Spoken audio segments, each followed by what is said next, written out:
In this video, we will be analyzing Americans experiencing Dutch culture shocks in the Netherlands.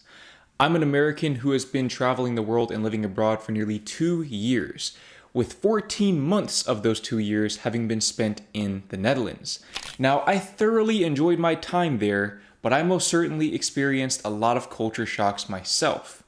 Bearing that in mind, let's see if they have some of the same culture shocks that I had. Today is officially my first day of my 2-week intensive Dutch class. It's like 6 hours of Dutch a day, 4 hours of class, and like 2 hours of homework. So I'm walking to the tram now to go to the school. I feel like by the end of the day, I might be in tears.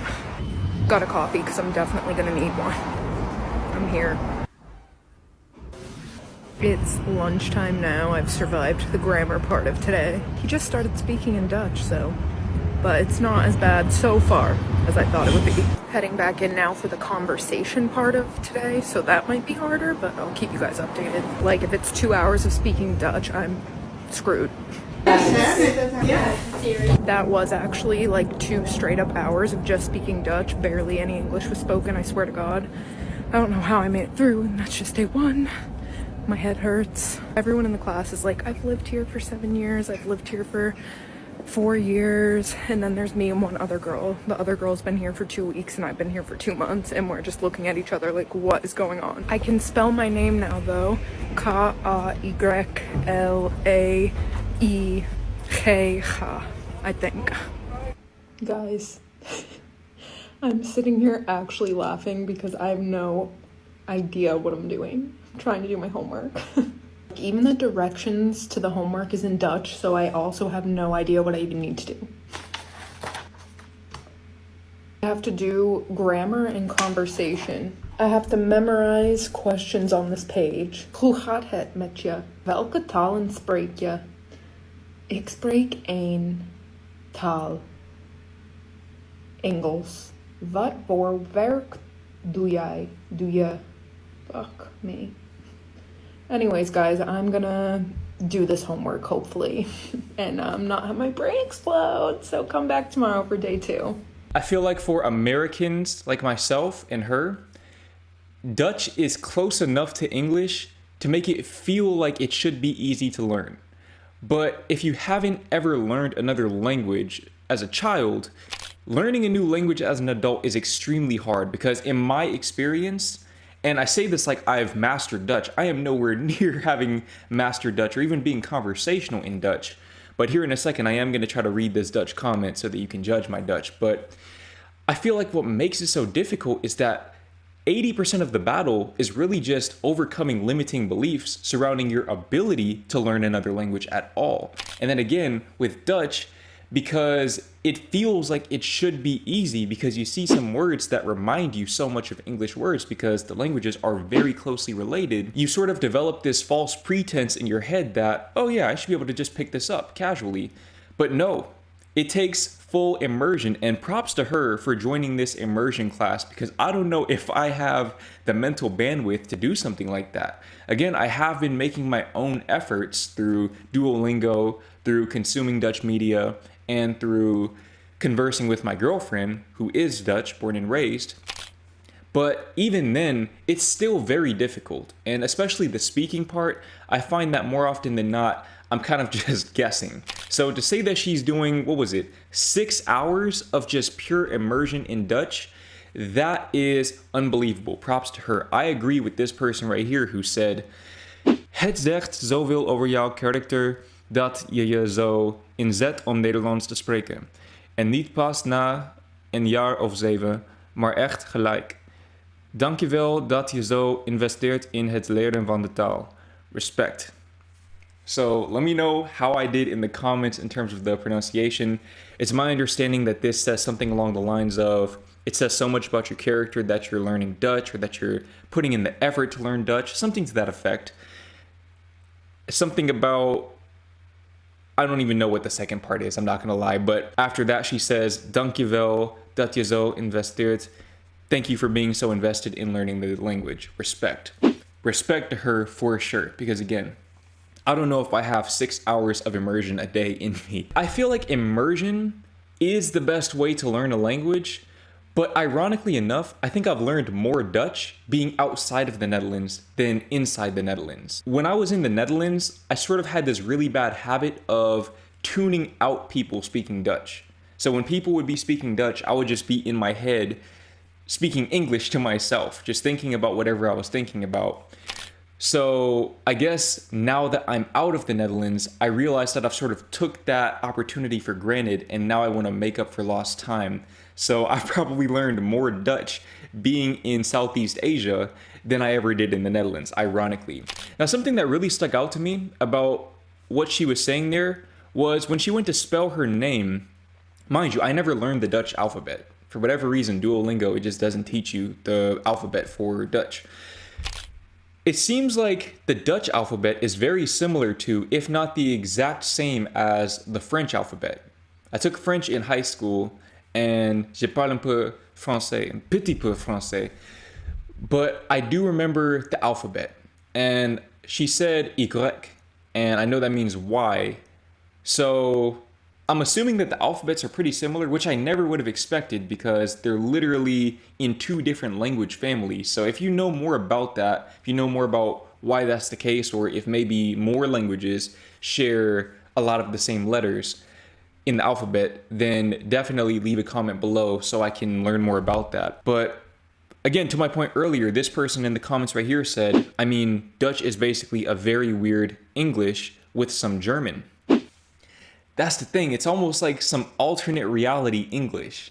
It's so strange, especially the sentence structure. If you're Dutch, don't take for granted the fact that you learned English, or you very likely learned English from a very young age, and maybe even a third language from a young age. Because if you don't have that initial baseline knowingness that you're capable of learning a second language, it literally feels like the most insurmountable thing. These are 3 more culture shocks I've had as an American living in the Netherlands. Number 1, getting instantly paid for recycling. I don't know why, but it felt like a fun little game, and it's just so exciting for no reason. Number 2, a basically non-existent cereal aisle. In the US, our cereal aisles went down the entire aisle, not just a little section. And 9 times out of 10, it wasn't because there were a lot of cereal brands, it was just because of the amount of flavors and options you could choose from. But out here, it's pretty much just like 1 or 2 brands, and then the staple flavors, and that's it. There's no variety. And number 3, having to manually pour your Coke or sparkling water out of the bottle into a separate glass. Now, don't get me wrong, I'm used to having to do this if I go out to a restaurant and we get a big bottle of water for the table, but I'm not used to doing it for just a single serving. And I'm honestly just confused as to the extra dish. Like, if you're really gonna make me pour out a single serving into its own separate glass, why not just give me the bottle? Like, that just doesn't make sense to me. But I don't know. Let me know what you think, and also let me know where I can get some good cereal, because I kid you not, it was practically nothing. I genuinely think there was more variety with the chocolate sprinkles than there was the cereal itself. Love you. So she touched on a few interesting points right there. For starters, getting paid for recycling. Now, I'm not gonna lie, that does bring back fond memories of being at Albert Heijn and bringing the bottles to the little recycling machine and getting those vouchers. I do vividly remember that.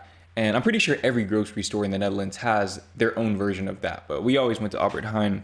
So that was really nice. And I don't think I've ever seen that here in Southeast Asia.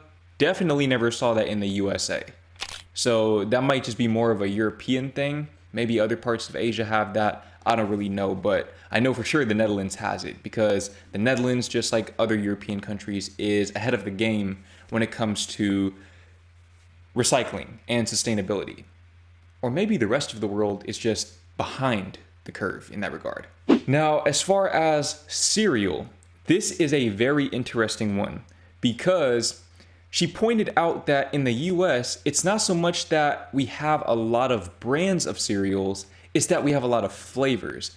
And now that I think about it, that is really true. And not only that, but also the cereal boxes just tend to be bigger. The quantities tend to be a lot larger because so many Americans consume cereal and milk for breakfast, because not only does it taste pretty good, obviously it's saturated in sugar, which is why it tastes good, but generally it's one of the tastier options, but also it's one of the quickest and most convenient options.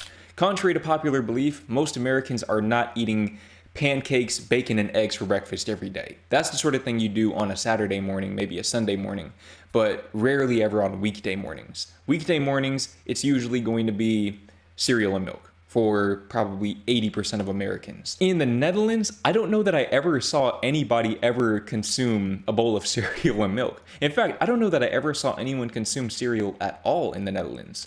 And I think I know the reason why.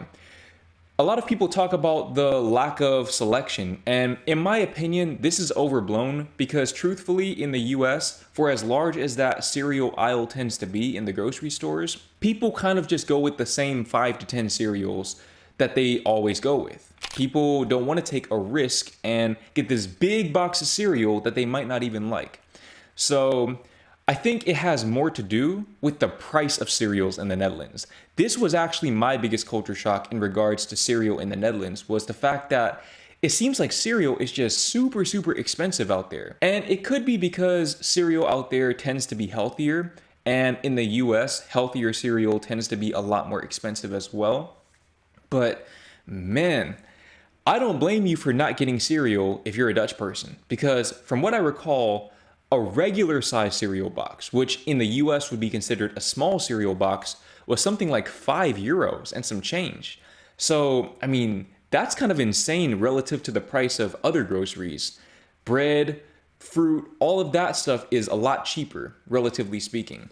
Maybe it's because I spent most of my time at Albert Heijn, but again, I'm speaking relative to the other groceries that I saw. So, yeah, I don't know if cereal is supposed to be a status symbol in the Netherlands or what the case is with that, but yeah, I see why you're not getting that. Pouring your drink into a glass, come to think of it, that was a culture shock that I experienced as well. I only ever went out to eat maybe 2 to 3 times in the Netherlands, but I always got water as my drink. And every time I got water, instead of just bringing me a cup of water, they would bring a cup that was probably about this big, and then they would bring this small glass, maybe about this big, definitely smaller than this water bottle right here. It kind of confused me because, I mean, this person in the comments right here is saying that they give you Coke and sparkling water in bottles so you can see it's the real deal, not that they're giving you some off-brand Coke. I get that when it comes to giving you other kinds of beverages, but for water, I don't really understand why. Maybe it's for the novelty, maybe it's just the way things are done. I don't really know. It's in the Netherlands that nearly put North Americans into a coma. I'm just gonna run across the street. Do you want anything to drink? Yes, I would love a Diet Coke, please. You got it. There you go. Thank you. That'll just be €1.25. Oh, I just have a euro. That's okay. You can give me the 25 cents tomorrow. Okay, so the implication in this video is obviously that Dutch people are excessively frugal.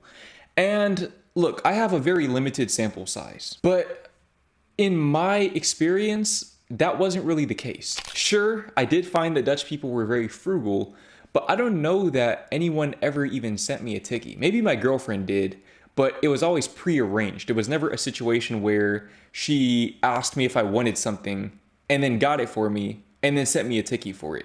She never did anything like that. So I don't know if maybe this person just had bad luck or what the case is with that. It might just be the people that he's friends with over there. Again, I think the whole Dutch tikkie culture thing is overblown. I think a lot of Dutch stereotypes are actually fairly overblown. But this one in particular, I think is especially egregious when people make their culture shock videos. But again, maybe I'm the exception. Maybe my situation was the exception. But again, in 14 months, I don't know that a single person ever sent me a tikkie, especially for something like €1.15. That definitely never happened. If my girlfriend ever sent me a tikkie, it was for at least 5 to 10 euros, at the very, very least. This whole idea that if you go to a Dutch person's house and you eat the food that they give you, you have to pay them for the food that they gave you at their house. I mean, I'm not here to invalidate anyone else's experience, but my experience most certainly did not align with that in the slightest at all. So maybe it's a matter of where in the Netherlands you're from. Maybe people in the Randstad are a little more ruthless when it comes to sending out those tikkies, because in my experience in Brabant, that was never a thing.